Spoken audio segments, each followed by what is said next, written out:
Listo. Ya. Acá lo interesante es ver algunos procesos o problemas de los diferentes niveles por el cual, tanto en forma genética como en forma por alteración de procesos inflamatorios crónicos, podemos alterar algunos de estos elementos importantes de la sangre, como son los eritrocitos y presentar anemia. Normalmente lo más importante dentro de esta abstracción es que ustedes liguen sus casos clínicos a procesos de autohemólisis, el proceso de destrucción de eritrocitos propio de los procesos inflamatorios crónicos o de las enfermedades agudas y las posibles consecuencias de esto, ¿ya? Y de los leucocitos, pues, es el primer tejido que reacciona para poder hacer la cascada de liberación de citoquinas en todo nuestro cuerpo, más aún en los órganos donde el estado metabólico se vuelve crítico porque ellos son los que manejan las idas y venidas de nuestros componentes, la agitación de los componentes. Entonces la infiltración de las grasas en forma inapropiada van a atraer a los leucocitos. Estos van a liberar sustancias trombóticas, sustancias inflamatorias. Y estas son las consecuencias porque el estado metabólico, sí o sí, al final va a comprometer los procesos de respuesta inflamatoria y los procesos de respuesta de coagulación sanguínea, los procesos de alteración del eritrocito y en una forma alarmante dentro del agravio de los procesos metabólicos, los procesos de alteración buffer y los procesos de deshidratación son prácticamente el pan de día cuando un paciente está desequilibrado metabólicamente. Necesariamente el juego del desequilibrio hidroelectrolítico, sodio, sodio, potasio, profundo, calcio, magnesio, se va a dar en todos estos movimientos. Es por eso inclusive que esos elementos trombóticos al activarse mucho, ¡pum!, nos hagan caer inesperadamente en punto crítico una hipocalcemia severa y tengamos a un individuo que contractura todas las partes de su cuerpo, sin imaginarnos por qué está ocurriendo. Avecina una tormenta de coagulación. Entonces todo eso tenemos que estar predispuestos nosotros a, con nuestros sentidos clínicos, poder palpar eso. Entonces por eso es que no se hace por lo que ustedes dicen, está con una infección porque tiene los leucocitos elevados, está con una anemia porque tiene los eritrocitos bajos. No, estos criterios se hacen para ver el compromiso de estos con el sistema metabólico, entendamos así, ¿ya? Para que ustedes también en el momento en que comiencen a discutir el caso lo unan con un sentido metabólico. Ya, vamos a empezar, un momento.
Vamos comenzando. A ver si está el audífono prendido, ¿cierto? Sí, ok. Ya, entonces vamos viendo eritrocitos y leucocitos.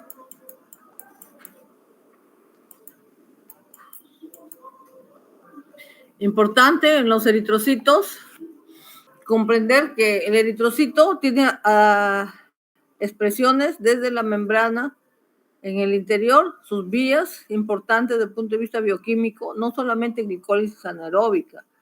En el eritrocito tiene otras vías como la de Mayer-Holt, las vías de la hemoglobina reductasa, Ropapov-Meyer, las vías de la pentosa, que son importantes para entender su estado y su mecanismo, su equilibrio. Aparte de eso, Tenemos también que sirve como un sistema de reconocimiento para los grupos sanguíneos, ¿ya? Esto es importante en los glóbulos rojos. Sus patologías a través de la alteración de sus proteínas en sus diferentes niveles, en membrana, citoesqueleto, citoplasma y núcleo inclusive. ¿Mm?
Un momentito, joven. Ya, entonces acá tenemos estos niveles que tenemos que caracterizarlos, ¿ya? Y una cosa importante, pues, es la hemoglobina y los niveles que hacen el glóbulo rojo eficaz, que no solamente es el fierro, sino también sus otros factores importantes para la producción de anemia, que son la vitamina B12 y el ácido fólico, ¿ya? Entonces, eso es lo más importante en las anemias eritrocitarias, ¿ya? Y ver las causas más comunes, porque eso es lo ideal. Lo ideal es hacer algún tema y ver qué patología regional hace importante que ustedes contrasten ese tema de sus mecanismos moleculares, porque lo van a usar.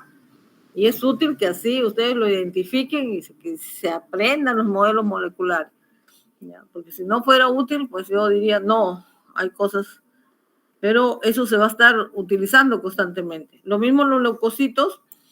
Vamos a ver que no solamente interesa lo que ya veo que han puesto acá, que simplemente la clasificación, el tamaño, la forma, los niveles de defensa, que es importante, ya, la producción de leucocitos, las alteraciones, posiblemente han puesto.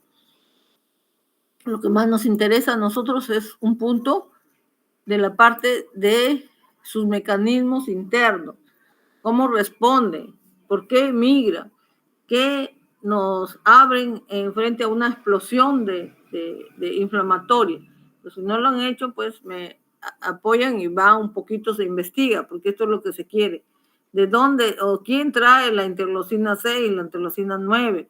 ¿Ya? Y algunas pues formas en los neutrófilos, los macrófagos, que son los otros son los linfocitos, pero también hay procesos que la prueba de amplificación de la respuesta inflamatoria, porque se produce, ¿ya? Y todo esto de la liberación, todo esto produce la explosión respiratoria, porque hace que exista un estado anaeróbico, porque hay peróxido, hay nucleótidos, ¿ya? Y eso hace pues que aumente también la producción y la hipertensión arterial, la deshidratación. Posteriormente, pues, la enfermedad granulomatosa crónica, ¿qué cosa es? La acción de algunas enzimas, la mieloperoxidasa, la peroxidasa, las dioxigenasas, algunas proteínas de los neutrófilos, la amplificación de respuestas inflamatorias a través de complejos antígeno-anticuerpo, ¿ya? Y alguna tecnología recombinante para tratar de amortizar alguna de estas respuestas, ¿ya? Simplemente es una tentativa del mañana, ¿ya? Entonces, esa es la perspectiva que se tiene que presentar. Si no se logra, dejaré en sus manos que busquen alguna otra bibliografía. Entonces acá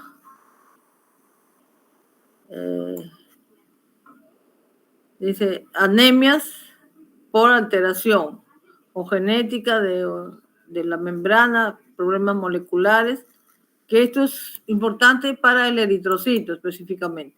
Pero por acá no han hecho una introducción para el otro, de repente para los neutrófilos, porque esto no solamente para anemia, sino también para procesos inflamatorios e infecciosos crónicos a través de los leucocitos.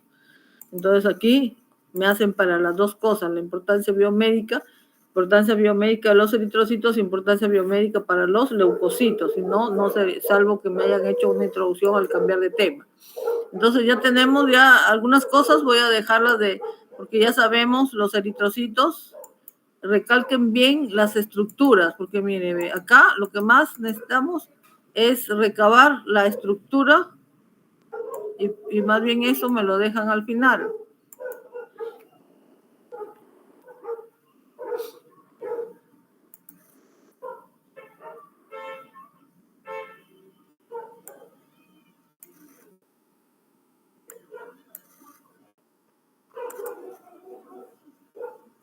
La idea es más bien que esta lámina es la que necesitan ustedes explayar para que podamos ver todas las moléculas que juegan un rol en la membrana del eritrocito.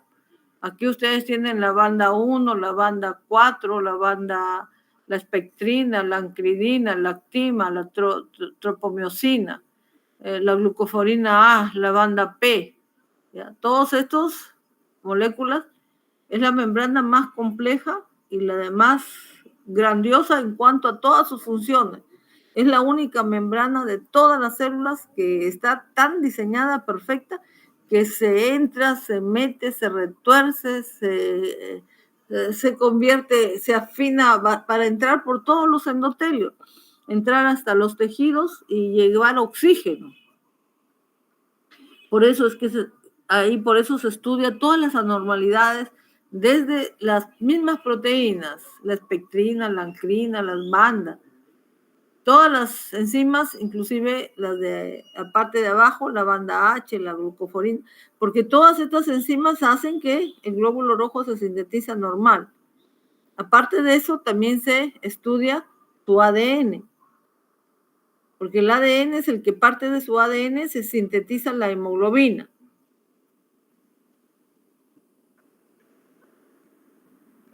Y aparte de eso también se debe estudiar toda la composición de su citoplasma, porque muchas enzimas de las vías glicolíticas, digamos las carboxilasas, las acetilcoenzima A deshidrogenasa, están alteradas en el eritrocito y con eso presentan alteraciones en sus funciones el eritrocito.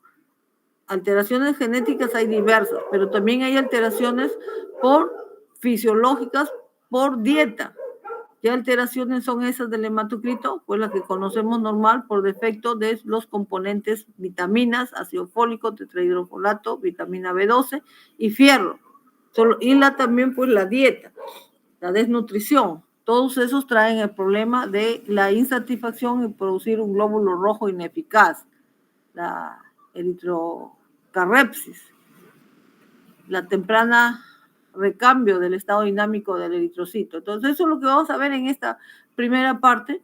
Entonces tranquilos, vamos ustedes a ver, bueno acá,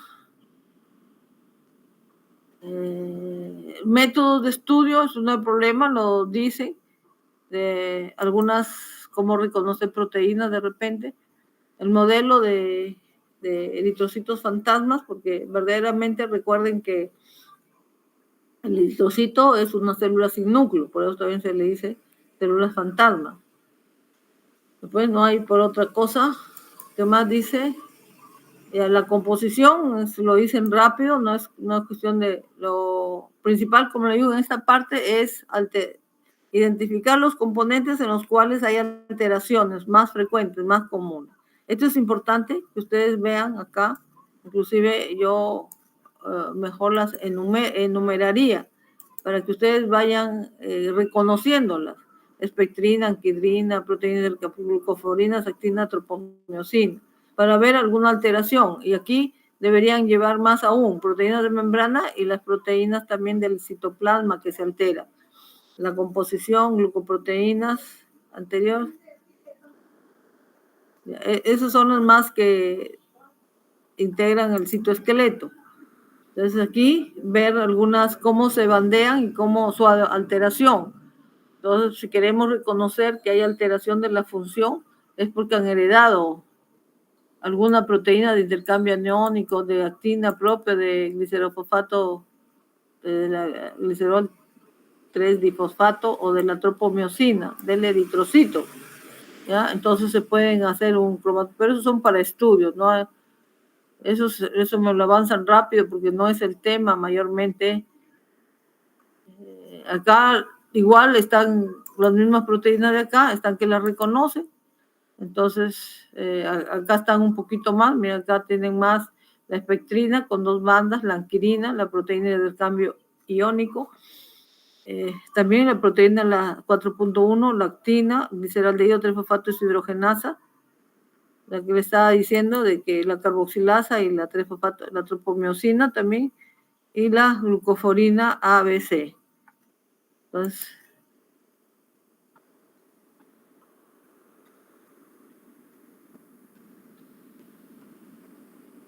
acá, más que todas las proteínas importantes, la glucoforina ABC, este es mayormente para, si lo tratan así, tienen que, acá está, el tipo,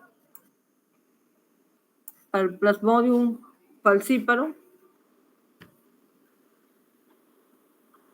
algunas de las proteínas alteradas, porque su alteración más bien constituye una resistencia al plasmodium falciparum, especialmente igual como por eso es que le digo acá, en el glóbulo rojo, no solamente sáquenme un poquito de esto y más denme en origen a las enzimas también, porque aquí en el glóbulo rojo tienen que tratar la glucosa 6-fosfato deshidrogenasa, que es la parte importante, que ya lo hemos visto en las bilas pentosas, de las que produce el fabismo. También la gliceraldehído 3-fosfato deshidrogenasa, la carboxilasa, la producción de los, a ver, vamos siguiendo acá, porque acá lo importante, la glucoforina A, B, son parte, son, cuando muevan un poquito, muevan su intencionalidad todavía. Si pueden acá, jueguenme estas glucoforinas con los grupos sanguíneos, para ya no estar después otra vez entrando nuevamente en que se hace o no se hace. Listo, acá proteínas periféricas de la membrana. También eso simplemente lo presentan porque la idea es que son proteínas periféricas y no me dicen qué es y para qué es, no sirve para nada. Entonces aquí que es importante, las proteínas de los grupos sanguíneos, el RH y el AB, ¿ya? Y posiblemente alguna alteración para ver en qué manera hace que el glóbulo rojo tenga alguna otra forma, si no, ¿para qué se hace eso? Entonces, acá también me han vuelto a repetir del citoesqueleto. Entonces, yo quiero del citoesqueleto todas juntas, ¿ya? Inclusive del citoesqueleto, que diga de la membrana, todo junto, del citoesqueleto, todo junto, y del citoplasma también. Hasta ahorita del citoplasma no me han soltado una, que es la cosa, la gliceraldehído, pero ahí también hay otras en él. Entonces acá tenemos lo mismo, me están repitiendo, todos estos por favor juntos. Ahora, lo que sí es fijación de la espectrina, la anquidrina, pero hay más que todo lo que me interesa a mí, que produce su alteración sobre la estructura y deformación del glóbulo rojo. Acá está en una forma que debería verse. Este es el mejor modelo de esqueleto de membrana. En todo bien conformado, aparte de la bicapa de la membrana, los residuos y la formación del endoesqueleto a base de aducina, espectrina, estas son el esqueleto espectrina, la tropomiosina, la tropomodulina. Supongamos esta tropomodulina también es un componente del interior de las plaquetas. La tropomiosina también es un componente plaquetario que se libera para producir agregación plaquetaria. Aquí lo vemos también como componente de la membrana del eritrocito. Por eso le digo unas cosas con otras. Y las demás bandas. Entonces, pero aparte de eso, también la forma como ingresan el GLUC1. Recuerden que acá la glucosa son las dos únicas células porque la glicólisis es anaerobia, no tiene mitocondria. Entonces ahí simplemente explica. Y aquí está, ¿ve? Estas ya son alteraciones del citoplasma. ¿Ya? No han dicho nada de las alteraciones, no busques alguna patología que se llama un eritrocito esferoide cuando se produce, de repente más, o la patología la han puesto al último, no sé. Pero acá ya están del alteraciones del citoplasma. Entonces, la clásica que ya hemos estudiado también cuando vimos las bielas pentosas a la glucosa 6-fosfato deshidrogenasa, que es la más común y que afecta al glóbulo rojo en cuanto a su función. ¿Ya? Aquí vemos que la glutatión reductasa, y aquí, al ver esta, hacen hemólisis estos pacientes. ¿Por qué? Porque la membrana eritrocito se vuelve frágil y esta hemólisis hace que los pacientes puedan entrar en crisis por cualquier tipo de infección simple. ¿Ya? Entonces acá, hasta aquí ya terminaron y no me han hecho. Busquen algunas otras patologías del glóbulo rojo. Ya no solamente la gliceraldehído 3-fosfato, carboxidasa, aquí está también la dos, con el adaptador de la altura, el 2,3 glicerol fosfato, que es para adaptar a la altura. Después, ¿qué más tenemos en el eritrocito? Las alteraciones de las monocelulares, de la hemoglobina S, ¿ya? Esas son las que tenemos de los eritrocitos. Y algunas alteraciones también, pero no es mucho para... ¿ya? Y se puede más bien terminar el eritrocito con alteraciones metabólicas. Alteraciones que puede causar el fierro, la vitamina B12 y el ácido fólico. ¿Ya? Anemias microcíticas, hipocrómicas con fierro, anemias megaloblasticas con vitamina B12, ¿ya? Porque esas son alteraciones, pues estamos haciendo los mecanismos del fierro. ¿Ya? Entonces tenemos que hacer una síntesis y en el caso pues de la desnutrición por fierro, anemia microcítica, hipocromia. Después ya, si queremos mencionarlo, porque estamos viendo los mecanismos por cómo se intersectan, entonces saber que partimos de una regeneración de la médula, de una célula madre, que sufrimos una cardiólisis y dejamos el reticulocito enucleado, llámese reticulocito hasta que tiene núcleo. Posteriormente se enuclea, entonces acá va a ver las células hasta los eritrocitos. Esta acá es la respuesta a la hipoxia. ¿En qué momento? Aquí es donde ustedes tienen que entrar. ¿En qué momento los estados metabólicos hacen depresión de la oxigenación tisular? Aquí es en el momento en que haya alteración de los mediadores. Alteración metabólica, movimiento de ácidos grasos, cetoacidosis, alteraciones del equilibrio ácido-buffer, alteraciones de la osmolaridad plasmática, todo eso hacen hipoxia. Entonces, al generar hipoxia, alteraciones por quemaduras, por infecciones, todo eso causa alteraciones del estado metabólico. El estado metabólico aumenta el consumo de oxígeno, disminuye el oxígeno total, libera la eritropoyetina con el objeto de mandar una respuesta a la médula que la respuesta es a nivel de riñón para que elabore más glóbulos rojos. Entonces, esa es una respuesta normal. Maduración de los eritrocitos.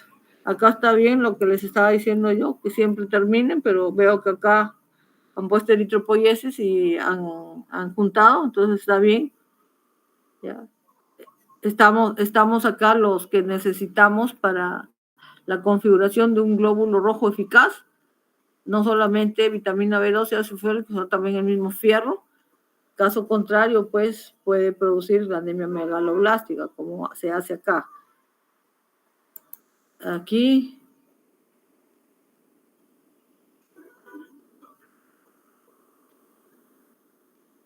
Aquí vemos la combinación y lo importante que es la vitamina B12 con el ácido fólico, porque ambos hacen la transferencia del grupo metilo para poder formar este intermediario en el tetrafolato que hace que la uridina, la desoxiuridina, se transforme en desoxitimidina y esté apta para formar los nucleótidos del ADN. Entonces, por eso es que yo les decía que es muy importante que ustedes sepan que la alteración de la desnutrición, la hipoxia, la desnutrición crónica, en cuanto al eritrocito y en cuanto a interaccionar con los estados metabólicos, es porque el glóbulo rojo es ineficaz. Si el glóbulo rojo no tiene la vitamina B2, el ácido fólico y el fierro, no va a poder hacer esto, manejar el grupo metilo a través de la vitamina B12, el tetrafolato, para poder hacer la conversión de uridina a timina. Recuerden que es una metilación y tener la timina para la reproducción normal de los glóbulos rojos. Entonces es simplemente una... Después, ¿qué más acá hablan? Acá lo que había... La maduración del eritrocito va a depender de la transferrina, ferritina, lo que dijeron en clases, cuando se trató el fierro, para que el fierro vaya a ser sintetizado hacia la síntesis del LEN y el eritroblasto salga en un eritrocito maduro y se produzca inclusive de reticulocito a la desaparición del núcleo, eritrocarrepsis, y la formación del glóbulo rojo como eritrocito maduro. Entonces acá esto dura 120, aparte del metabolismo de la hemoglobina, el eritrocito cursa con otras vías importantes, como les había dicho, la vía de Ender-Meyerhof o la vía glicolítica, porque es glicólisis anaerobia, recuerden. Importancia de las bielas pentosas, 35-40% de la glucosa para poder tener la glutathione reductasa, la vía de la hemoglobina reductasa, para tener la hemoglobina en la vía que nos necesita, la Ropapov-Leringer, la vía del 2,3-bifosfoglicerato para el acondicionamiento a la altura y la formación de la hemoglobina activa y su utilidad para el transporte de gas. Estas son las 4 vías necesarias para la realización de la eficiencia del glóbulo rojo. Entonces, si hay la carencia de, que primeramente sus características, ausencia de mitocondrias, ya conocemos, ausencia de glicólisis y se mueve por glicólisis anaeróbica. La glicólisis, no, hay ausencia de ciclo de Krebs. Ausencia de núcleo, no sintetiza proteínas, no se produce renovación, agotamiento, demora máximo 130 días. Eso es una bolsa que hemos aprendido a sintetizarla perfectamente, adaptación al medio aeróbico, y necesariamente la médula es la que ha progresado a esa ¿cómo se llama? Apoyo. Ya nosotros conocemos la vía glicólisis anaeróbica, ya esto lo explica, no hay problema, la formación de lactato es lo único que come el glóbulo por glicólisis. La vía de las pentosas también ya ustedes las explican, ya saben que la producción de NADPH es importante para el mantenimiento de la glutatión peroxidasa. ¿Ya? ¿Cuál es la eficacia? Que esos pueden alterarse. Lo mismo de la vía de hemoglobina reductasa. ¿Ya? La hemoglobina, para que sea activa, tiene que pasar de la hemoglobina a estado ferro, pero algunos agentes oxidantes, pongamos el cianuro, el azul de metileno, todo, pueden hacer que el gas sulfídrico de los desagües, pueden hacer que el fierro 2 se oxide a fierro 3, entonces esta metahemoglobinemia es una intoxicación de nuestra hemoglobina, ahogo y nos podemos morir. Entonces esta metahemoglobinemia se puede caracterizar, algunos gentes hacen los labios morados, las uñas moradas, ¿ya? Por eso es que hay que evitar que la gente vive cerca de las lagunas de oxidación, donde esos olores fuertes tienen mucho gas sulfídrico, ¿ya? Y mucho methemoglobina reductasa. Entonces esto hay que, también algunas de las citocromos también con ese olor nauseabundo también pueden ser intoxicadas, nuestras citocromos de las mitocondrias. Esas son alteraciones de la hematía crónicas por ambientes, mire, nada más por el medio ambiente, que pueden llevar a hacer alteraciones metabólicas, que disminución de cantidad de hemoglobina en forma de methemoglobina no transporta, no tenemos oxígeno, por más que sintetizamos glóbulos rojos, hay hipoxia, hay alteración inflamatoria aguda, producción de alteración de mediadores inflamatorios agudos, enfermedad, caos, cetoacidosis, aumento de presión, ¿no? Entonces, toda una causa chiquita va desarrollando todo un problemazo. Aquí está la methemoglobina, los labios, las uñas moraditas. También se puede producir methemoglobina por el consumo de fármacos, por ejemplo, la sulfa. A veces tanto tenemos dolor de estómago, el Bactrim, Excedrin.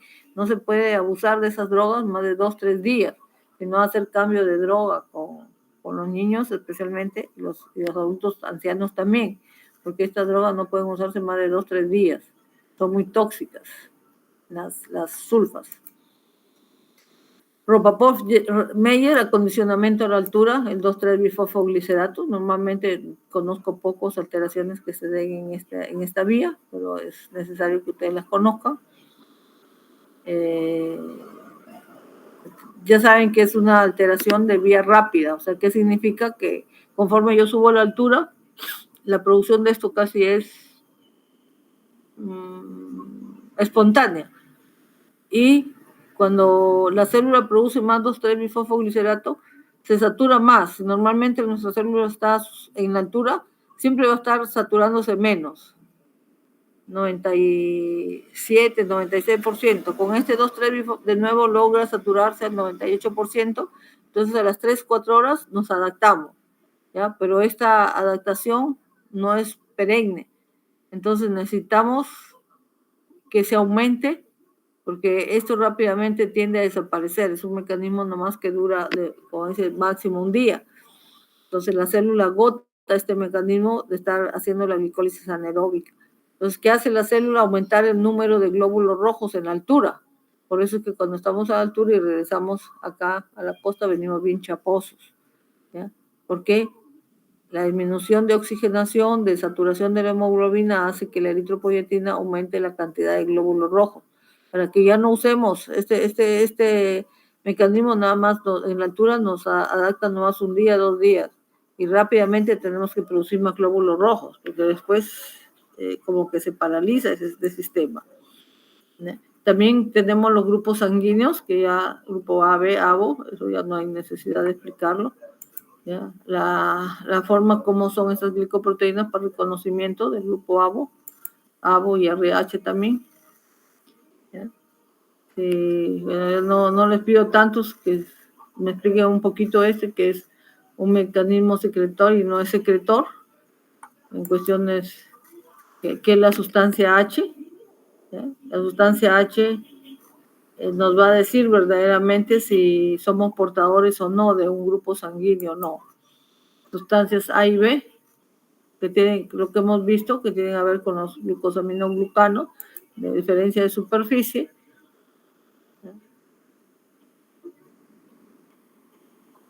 Aquí lo más importante en medio de tanto es que sepan que el grupo A, con alguna de sus alteraciones genéticas, a veces pasa como grupo O. Es un grupo que en los hospitales tiene que ser muy bien reconocido, porque podemos hacer problemas con la transfusión. Las causas de las anemias, porque una vez que nosotros no podamos reconocer estos grupos, pueden hacerse reacciones de transfusionales que nos pueden alterar, porque la interacción de las reacciones para poder causan esplenismo, alteración del vaso, o si no, en tal caso, las alteraciones por histocompatibilidad ABO, del grupo sanguíneo. Acá tenemos algunas otras, eso es lo que dice del shock tóxico o de las fosfolipasas, el síndrome fosfolipídico es este. ¿Ya?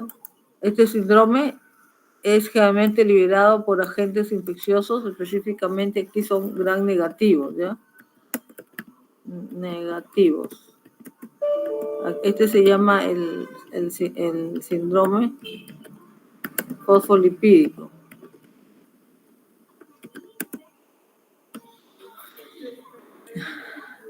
Generalmente hace una deriva de respuesta antigénica que no solamente se va contra el fosfolípido del glóbulo rojo, sino también se va contra el fosfolípido de nuestras membranas eritrocitarias, causando el síndrome trombótico. ¿Ya? Por eso es que una enfermedad por negativas como una salmonelosis, ¿ya? Yo justamente recuerdo cuando estaba estudiando medicina, a una compañera le dio este síndrome y se le hizo la vida imposible. Sin embargo, como sea, siguió y terminó también sus estudios para que vean lo que hace la tenacidad de la persona. Sufrió como 3, 4 problemas agudos de este síndrome. Y como ya le habían detectado, felizmente le apoyaron en la universidad. Inmediatamente resultaba, le daban anticoagulantes y le daban fuertes dosis para bajar, porque se supone que era la introducción de alguna bacteria que por algún motivo le resultaba eventualmente. No sé qué habrá seguido su vida porque terminó, ya no he podido saber de ella. Pero como dice, socavan la integridad del eritrocito. Ejemplo, acá también dice por venenos, reptiles o fosfolipasas. Lo que hacen es, y entre ellas también las capas acá de ciertas gas negativas como la Escherichia coli o el Clostridio.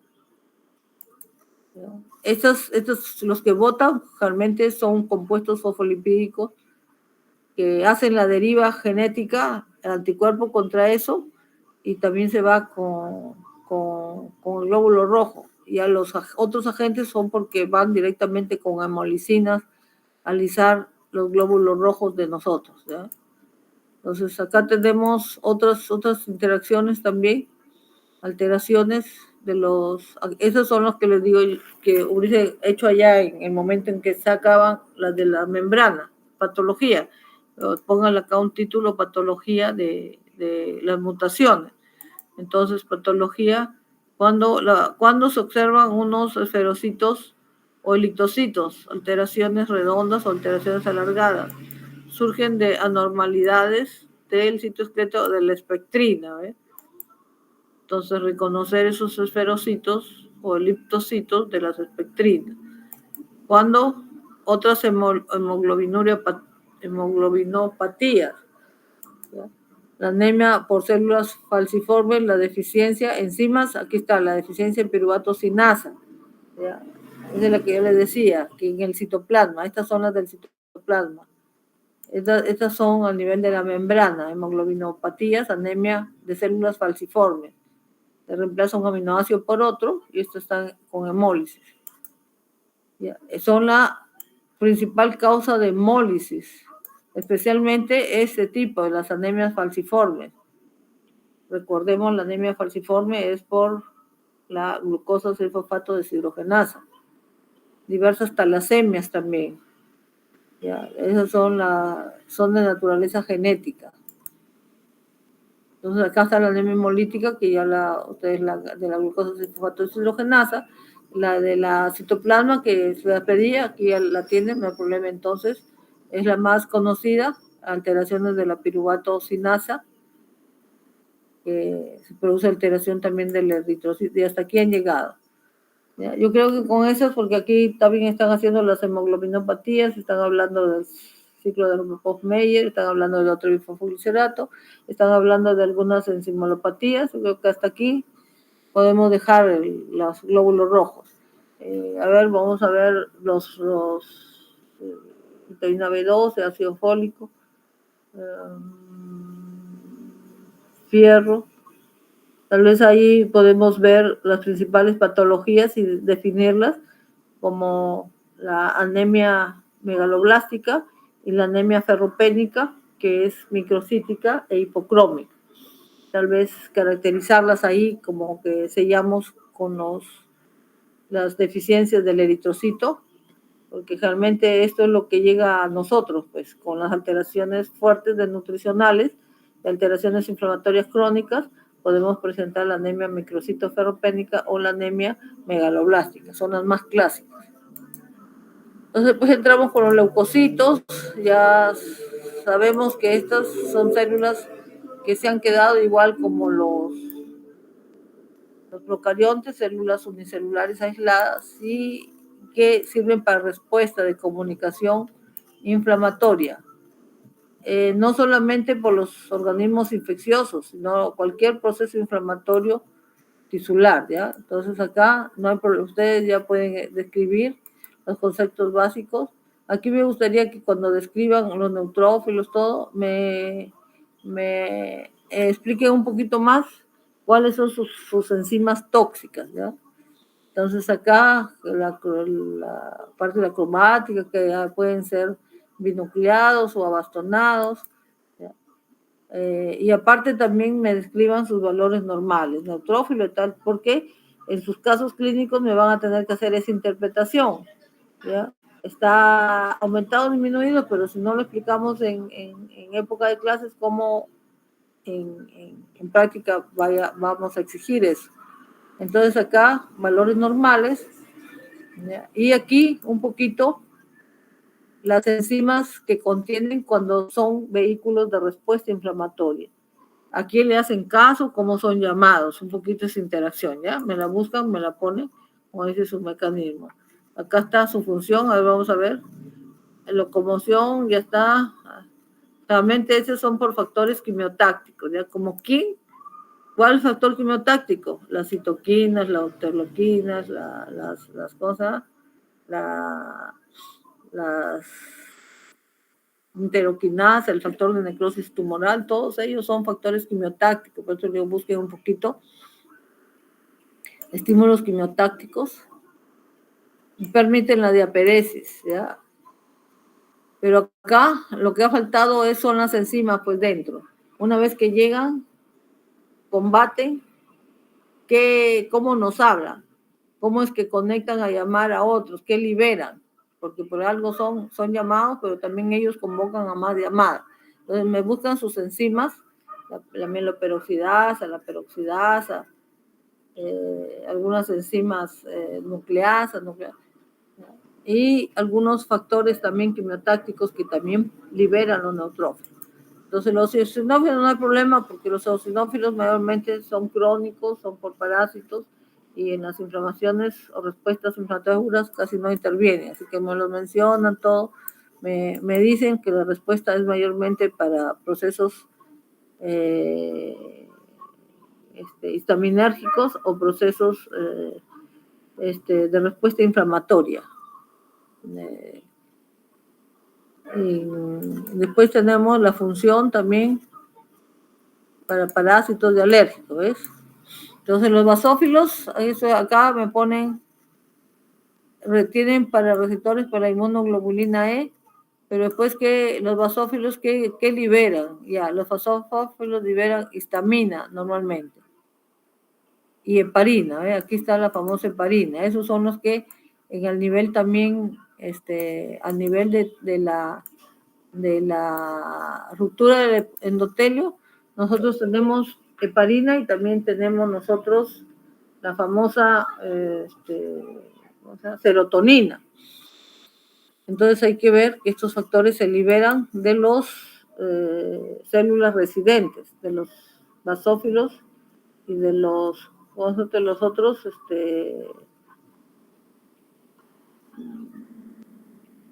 células, no me acuerdo ahorita, las células cebadas.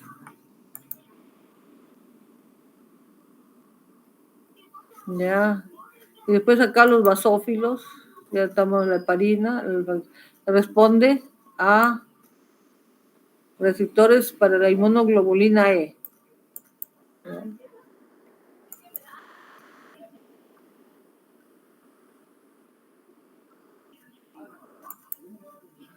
basófilos. Los basófilos liberan histamina y serotonina. Son mediadores de la alergia y sustancias liberan histamina. Entonces aquí vienen los linfocitos también. Los linfocitos, si pueden también, descríbanme los 3 tipos de linfocitos, los linfocitos C4, los linfocitos CD8 y los killer o los linfocitos asesinos, ¿ya?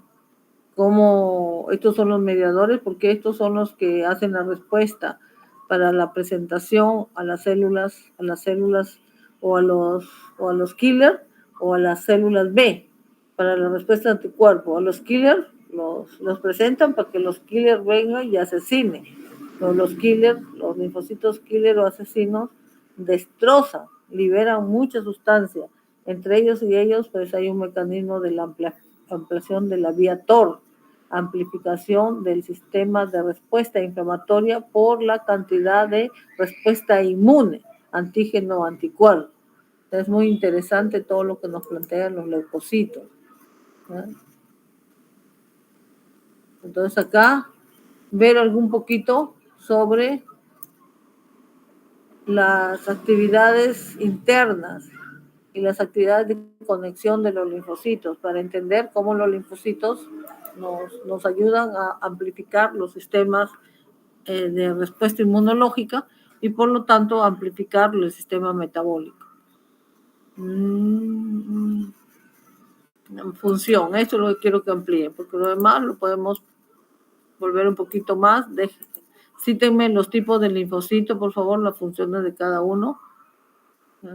Pongamos ellos, son los encargados de llevar el factor de histocompatibilidad, presentan la respuesta de tejido a tejido, la respuesta, las células presentadores, las células de antígeno de histocompatibilidad mayor, HMC2, linfocitos helper o ayudantes, helper o los CD4, hay también los CD8. Ya, estos son los que presentan, dice, ve, por medio de la liberación de citoquinas activan a otros leucocitos. Esto es lo que me interesa a mí. ¿Qué mediadores inflamatorios liberan interleuquinas? ¿Qué interleuquinas hay?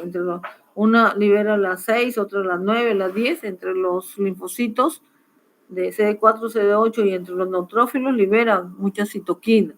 ¿En qué momento son liberadas? Cuando son destruidos, cuando son necrosados. Y acá también tenemos ya nosotros la función de interleuquinas, ya estamos.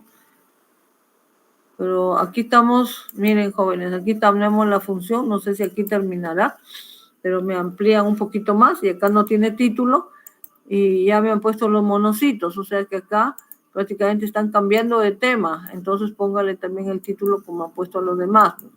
Pues aquí ya parece que hay los monocitos. Los monocitos son parte de una respuesta a largo plazo, son inflamatorios crónicos. Su función también, la respuesta inflamatoria, son respuestas inflamatorias. Los monocitos se encuentran elevados, el paciente tiene una respuesta crónica. ¿Ya?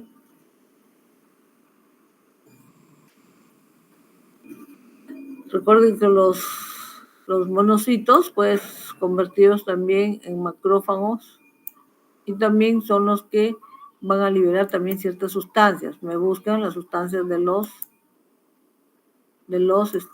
macrófagos también. Es importante porque lo que yo más quiero de estos es que cómo, entonces búsquenme 2 o 3 el like, cómo hacen, cómo llegan, cómo es que se dice que los linfocitos son, los neutrófilos son la primera respuesta y los macrófagos son una segunda línea de respuesta. ¿Qué sustancias mediadores liberan? Entonces acá, bueno, vamos a ver la producción de leucocitos, estimulante de colonias, bueno, eso siempre y cuando hay una infección, me interesa a mí. Estas son las enzimas de los neutrófilos. Estas deben asociar a los neutrófilos. Esto es lo que me interesa porque con esto yo veo que ustedes entienden cómo es la amplificación y que unos cómo llaman a los otros. El primer sistema de respuesta es el sistema de los neutrófilos, ¿ya? Y inclusive estas enzimas al ser expuestas podemos dañar un poco el sistema inmunitario y cuando hay mucha exposición, al final el paciente resulta perjudicado porque desarrolla enfermedades autoinmunes contra la mieloperoxidasa, contra ciertas oxidasas. Eso hay que tener cuidado. Entonces acá tenemos la parte tóxica que liberan en la respuesta tisular, mieloperoxidasas, óxido reductasas, lisozima, que generalmente están en defensinas, lactoferrina, receptores para los fragmentos FC y IgG. ¿Qué quiere decir estos? ¿Qué quiere decir esto? Es importante. Pues cuando nosotros tenemos la reacción antígeno-anticuerpo, les estaba diciendo en la última clase de su compañero, nos hizo que son sistema de complemento dentro de nuestro plasma. Se une antígeno-anticuerpo complemento y eso sirve para que estos receptores de los macrófagos puedan reconocer a esos antígenos anticuerpos y lo deglutan y se coman. ¿Qué es el antígeno y anticuerpo, jóvenes? El antígeno es el virus, el anticuerpo es el que viene y ¡prac! Como dice, yo soy el policía, te capturo y te voy a llevar a la cárcel. Y lo lleva al antígeno, que es el virus, el anticuerpo que hemos formado, se lo lleva a la cárcel, que es la cárcel al macrófago. ¿A través de quienes son reconocidos? Al factor C de la IgG. ¿Qué es la IgG? Justamente es el anticuerpo que nosotros hemos formado contra el virus. Y este fragmento que es la enzima de complemento que tenemos que se une. Y ese fragmento C es reconocido en los macrófagos, receptores de los fragmentos. Gracias a ese fragmento, gracias a la activación del complemento que se une antígeno-anticuerpo, sacan de circulación a los virus. Ese es el mecanismo en sí. Por eso es que yo quiero que ustedes entiendan los mecanismos moleculares. Y acá tenemos algunos tipos ¿cómo se llama? De antígeno-anticuerpo. De otros tipos de linfocitos, el CD11, el CD18, que también hacen este tipo de reconocimiento de algunos antígenos anticuerpos para presentar. Acá también seguimos con otros neutrófilos, la defensa del organismo, que dice acá cantidad de respuesta inflamatoria. Acá hay otros fragmentos del complemento que se unen, péptidos derivados de las plaquetas, leucotrienos, ¿ve? Entonces acá si podemos leer algunas otras literaturas un poquito más para ver de qué tipo de leucotrienos, leucotrienos que de tipo interleucina 6, interleucina 9, algunos factores acá derivados del linfocito, no sé a lo que se refieren acá, factor derivado del linfocito, ácidos grasos derivados del ácido araquidónico. Entonces estos ácidos grasos derivados deben ser las interleuquinas. Entonces los neutrófilos activan, dice. Son sustancias fagocíticas móviles que muestran una participación fundamental en la inflamación aguda, lógico. Las bacterias ingresan, gran cantidad de fenómenos ocurren, esa es la cascada, esa es la famosa respuesta inflamatoria aguda. Pero no solamente ocurren con las bacterias, sino acuden también cuando nosotros formamos hígado graso, cuando nosotros ahogamos sistemáticamente por mal manejo de nuestro estado metabólico, engrasamos el hígado, engrasamos otros órganos. Estos órganos se inflaman. Y los leucocitos van a ver, porque los leucocitos son capaces de hasta comerse la grasa, tratar de bajar. Pero en ese caso, pues, a veces se quedan muertos y producen la llamada fibrosis del hígado, que se transforma del hígado graso a hígado cirrótico. Entonces, todo esos son los pseudópodos, como esto se almacena. Las integrinas son las que aparecen por donde hacen diapedesis.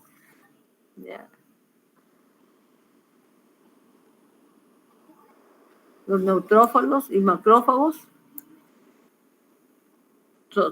Los dos actúan. Macrófagos son respuestas rápidas. Los neutrófilos, los macrófagos son respuestas mediatas, un poco después. ¿Ya? Y las otras prácticamente son por las otras células, porque no solamente tenemos los CD4 y CD8, tenemos otros más, CD21. Una enfermedad que se llama material micóticos sustantes. Es una respuesta exagerada por los otros linfocitos CD, puede deberse a una respuesta inadecuada. Entonces, después los neutrófilos, lo que estaba diciendo, van a intervenir en muchos procesos metabólicos involucrados en la fagocitosis y muerte de bacterias, pero al final resulta una amplificación metabólica. Activación, no sé si está factores quimiotácticos, esto ya lo hemos visto, ensamblaje para poder, explosión respiratoria, esto también es interesante, ¿ya? Porque la inflamación es la del desgaste de oxígeno que se va a hacer en forma crónica. Aquí, muchas veces de esta vamos a hacer el uso porque se activa la producción o generación. Cuando se activa la dioxigenasa, la mieloperoxidasa, liberamos nosotros radicales oxidativos, o radical superóxido, el peróxido de hidrógeno, radical de hipoclorito, cianuro, nitroso. Entonces, estos son potentes agentes nucleotídicos. ¿Ya? Alteramos también el sistema de óxido reductasas. En esa explosión vamos a consumir más oxígeno. Al consumir más oxígeno se va a producir alteración del sistema de regulación de hipóxico. Entonces, explosión respiratoria. ¿Ya? Incrementa el gasto de NADPH, que incrementa el gasto de pentosas. Por lo tanto, vamos a producir alteración del glóbulo rojo. Aumenta la producción de óxido, del superóxido. O sea, todos estos es en la explosión.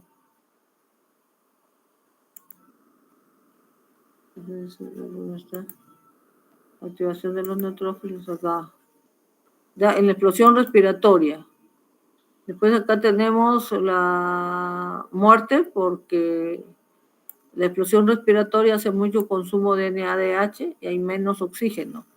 Entonces, de esta manera, los fagocitos muchas veces llegan hasta morir ahí en la zona y liberan más sustancias mediadoras. Entonces, aquí la destrucción de bacterias altera el pH, altera el oxígeno, por lo tanto, esta tiene dos funciones. Esta, al liberar y acidificar, es porque se entiende que localmente hay bacterias que deben morir y después ya los fagocitos vienen y limpian la escena. Pero a veces pues el cambio es muy drástico que compromete la inflamación sistémica. ¿Ya? Eventos resultan involucran proteína C, activación, fosfolipasa. A estos mediadores cuando vienen y actúan, hacen también todos estos mediadores de receptores.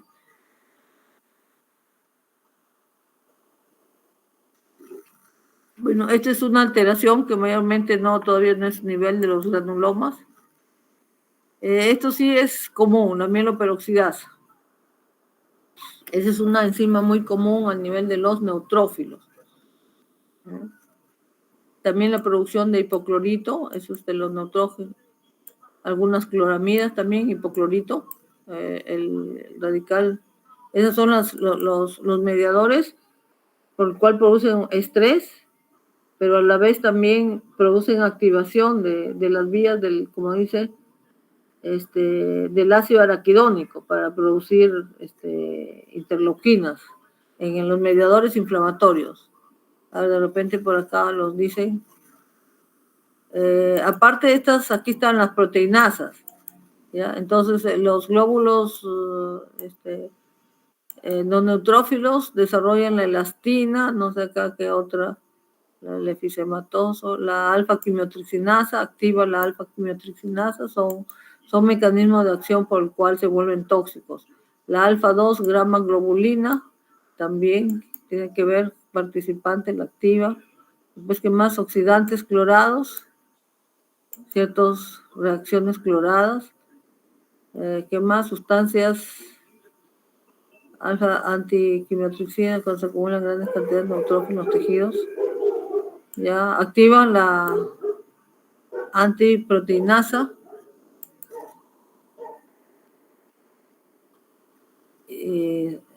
Para el daño tisular grave, bloqueo de proteinasas. Bueno, más si es Aquí viene la acción del complemento antígeno-anticuerpo. Complemento, eso es para el reconocimiento, para que sean englutidos no tiene otra célula especializada, y el macrófago, ¿ya? Para que sea englutido por el macrófago, los complementos. Ya para eso tiene que ver pues un antígeno o un anticuerpo y hacer las enzimas.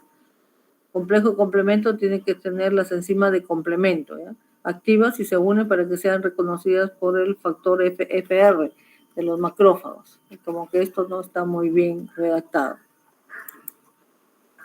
Aquí sí, o sea, esto termina con esto, sistema de complemento, porque si no se activa el sistema después del antígeno anticuerpo y van a ocasionar mecanismos también, estos sistemas que gastan también sistemas basándose en liberación de histamina, heparina, tiempo interviene en fisiología, pero al final no terminan diciendo que estos factores de complemento son los que se unen al antígeno anticuerpo, o sea, el virus anticuerpo, más complemento para que sean reconocidos por el FR, el factor de complemento de los macrófagos, sean incluidos y sean digeridos, porque es la forma como viene el macrófago a decir, yo voy donde hay infección para poder comerme todo y primero anular el mal, comerlo, pero no es así, pues, deja lesión. Ya después, eso para expresar tecnología del ADN recombinante, no sé por qué esto no tocaba, pero sí, nucleasa, restricción, aislamiento. Esto no entra a la discusión del tema, no sé si yo que recuerde no entra. Aportes, inclusive no lo han dirigido nada a la base del tema, que es la inflamación de la desaminasa. No, todo esto me lo anulan porque no es parte del tema, ¿ya? Trasplantes no entra en el tema, salvo que no lo hayan leído bien, porque sí me acuerdo pero es porque normalmente el sistema de presentación del antígeno mayor lo hacen los glóbulos leucocitos, y esos leucocitos de alguna manera tienen que anularse, ese antígeno de histocompatibilidad mayor, o tiene que buscarse en el individuo para que no resulte problemática el hacer uno o el hacer otro, en la parte de histocompatibilidad. Y eso es lo que se busca en el proceso de estas técnicas. Pero acá no, los plásmido, virus. Ve, aquí dice la genética de las talasemias. O sea, como que algún plan de tratamiento, pero aquí está la deficiencia de adenosín desaminasa. Terapia genética. El ADA, esos son. Pero eso mayormente no entra en trasplantes de médula, no, mejor lo quitan, porque si no, más bien, esa parte última la quitan, ¿ya? Porque no entra con el tema, ¿ya?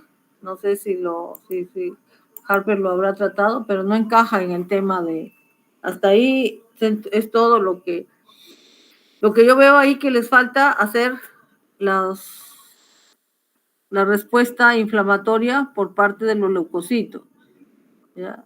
Los leucocitos llevan en sí las respuestas inflamatorias, activan el sistema de cascada, hacen mediadores que activan inclusive la coagulación, y aparte de eso pues tienen un sistema no solamente de proteasas, peroxidasas, mieloperoxidasas, sino que ellos elaboran. Por eso es que ubiquen mejor la respuesta inflamatoria, la fisiopatología de la respuesta inflamatoria por los leucocitos, y cómo es que ellos forman los mediadores inflamatorios, porque no está bien explicado acá. Porque esos mediadores inflamatorios son los que se explican la explosión y el consumo rápido de oxígeno y por lo tanto la hipoxia y los procesos inflamatorios, porque se eleva el PCR. Una vez que se elevan los procesos inflamatorios, los procesos metabólicos también se agravan por la hipoxia, que es lo primero, respuesta inflamatoria.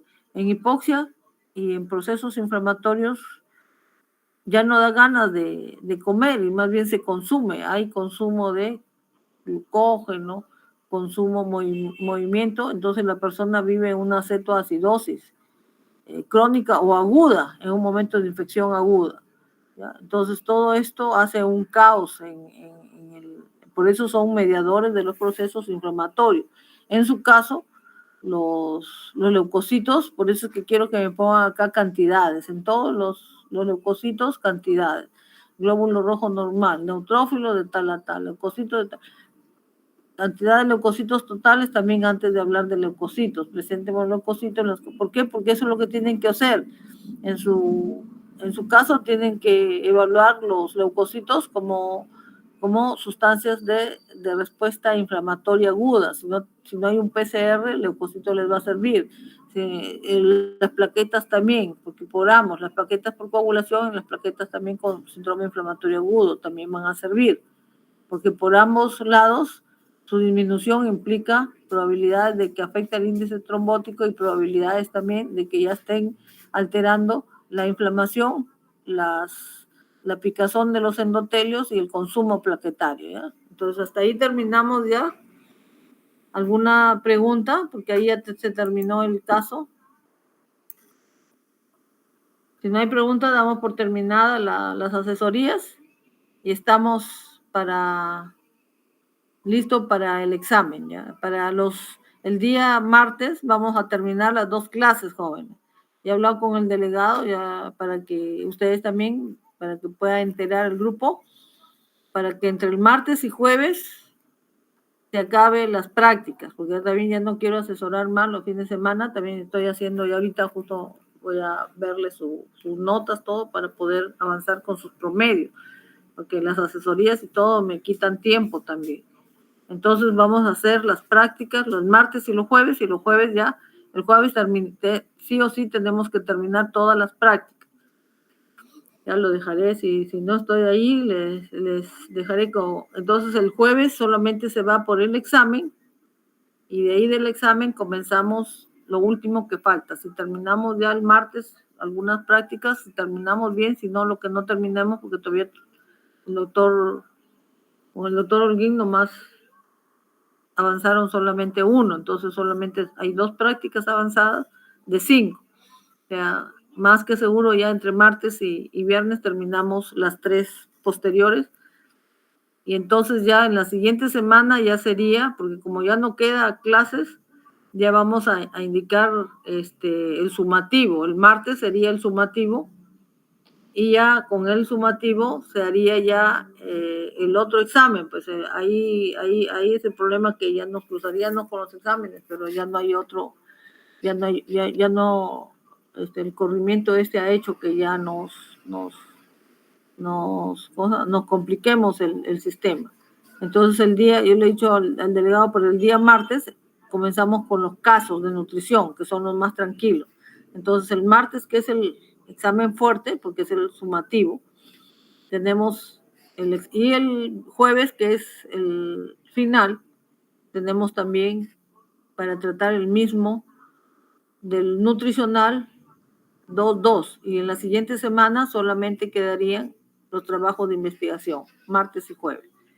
¿Ya? Y mientras tanto, estaremos ya el día que te acabe las exposiciones, estaríamos recogiendo los UCBs. Yo también no les he podido entregar porque también no he tenido tiempo de corregirles, para que ya esta semana, de repente el martes, ya entregue los UCBs con las recomendaciones del caso, para que puedan actualizar sus UCBs para esta segunda entrega, que es después que ustedes hagan la exposición para el día, los que terminan el día martes, entregan el día martes, de esta semana a la otra, porque esta semana que viene son los trabajos son los, cosa. Bueno, esta semana no, porque esta semana vamos a terminar con las exposiciones y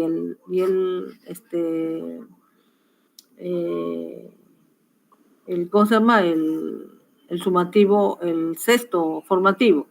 La siguiente semana sí sería el sumativo y el final. De ahí los trabajos de nutrición. Y en la siguiente semana solamente seguimos con los casos. Entonces, los que terminan la mitad de la clase el martes y la otra mitad. La mitad que termina automáticamente ahí tiene que entregar su